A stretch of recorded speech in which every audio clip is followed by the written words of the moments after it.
by Matt WhiteThe UFC returns to Las Vegas this Saturday, October 7th, as the locals mourn the events of earlier this week at Mandalay Bay. 2 titles are on the line, which seems to be the UFC mantra for PPV cards in 2017. As always, I'll be giving you my picks for the best of the card, and 5 dimes will be providing the odds. Derrick Lewis vs. Fabricio Werdum. Derrick Lewis makes his return to MMA following one of the briefest retirements in recent memory. The Black Beast lost by TKO to Mark Hunt in Australia, announcing his retirement in the cage. A necessary back surgery followed, and Lewis then announced his return, this time to face former champion, Fabricio Werdum. Fabricio Werdum made a solid case to be called the GOAT, greatest of all time of MMA, when he beat Cain Velasquez in Mexico City.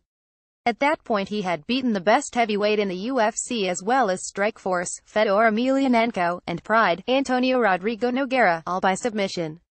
Whether he took Stipe Miocic seriously or not is irrelevant. He lost his UFC title by way of first-round knockout.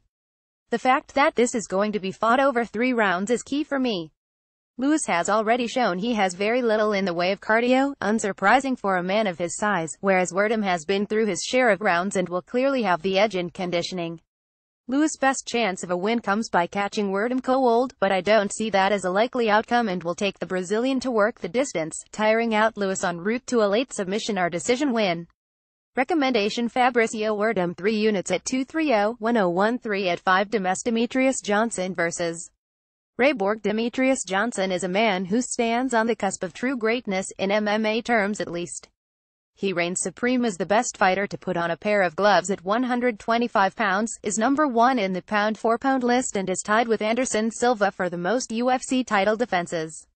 For all his accomplishments, though, his PPV figures are reportedly some of the worst the UFC has seen from a champion. At 125 pounds he is a freak of nature, faster, stronger and more rounded than anyone has ever been, and I feel we will only realize what we've lost when it has eventually gone.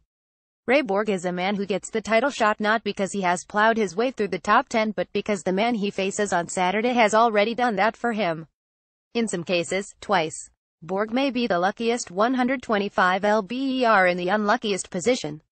If he loses, his will be the name that becomes synonymous with Johnson breaking the UFC record for title defenses.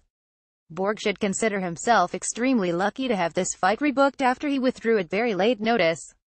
The UFC has proven itself to be somewhat vengeful in the past with aborted main events, and this is likely to be the only stroke of luck he gets this weekend. It would be the biggest shock in MMA history if Johnson were to lose, and he is an untouchable favorite in this fight, more so than in his previous defenses. That isn't to say Ray Borg doesn't stand a chance. He does. But to realize this he must revert to the old Ray Borg and rediscover a submission game he hasn't been able to showcase in the UFC. He must do what Henry Cejudo couldn't and out-wrestle Johnson. He must then either dominate him for 3 to 5 rounds or make him tap. None of this will happen, and Mighty Mouse will sit atop the world, if only for a brief period, as the greatest of all time. Recommendation: under 4.5 rounds, 4 units at 135-2027 at 5 dimes. Tony Ferguson vs. Kevin Lee. This weekend finally seems to be the opportunity for Tony Ferguson to get his hands on UFC gold.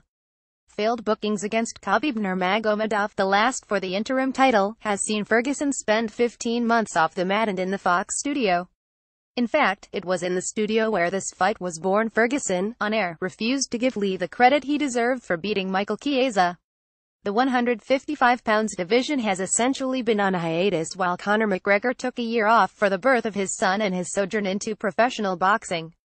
It's a hiatus that has arguably been to Ferguson's detriment of Ferguson, as his potential opponents all succumb to the injury curse. Kevin Lee has been a very fortunate fighter, not because his wins have been lucky or undeserved, but because he has been active at a time when precious few have done the same. Wins over Chiesa, Francisco Trinaldo and Magomed Mustafayev aren't really the sort of performances that typically lead to a title shot. But with Dos Anjos moving to 170 pounds and Justin Gaethje and Eddie Alvarez coaching in tough, he just may be in pole position to leapfrog the queue and land the money fight. Barring a miracle, Ferguson will enter the octagon on Saturday as a strong favorite, and rightly so. His performances, barring a relatively tame win over Orlando Vanata, have been levels above those shown by Kevin Lee so far. It's a second 5-round fight for Ferguson and a first for Lee, and those extra 10 minutes could make all the difference. Lee needs to put El Cucuy away early to take this fight, and Dos Anjos, who hits a lot harder than Lee, couldn't do the job. I doubt Lee will, either. Recommendation: Tony Ferguson 3 units at 230-1023 at 5 dimes.